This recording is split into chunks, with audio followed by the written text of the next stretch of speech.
وعباد الرحمن الذين يمشون على الأرض هونا وإذا خاطبهم الجاهلون قالوا سلاما والذين يبيتون لربهم سجدا وقياما والذين يقولون ربنا اصرف عنا عذاب جهنم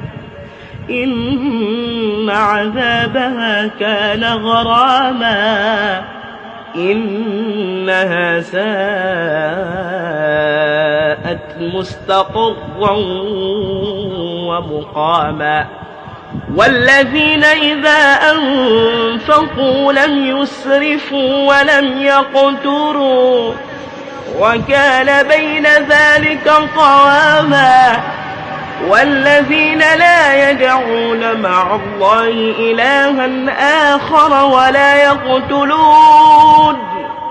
ولا يقتلون النفس التي حرم الله إلا بالحق ولا يزنون ومن يفعل ذلك يلقى أثاما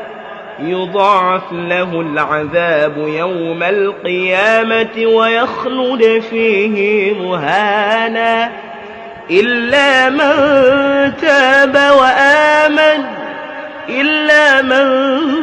تاب وآمن وعمل عملا صالحا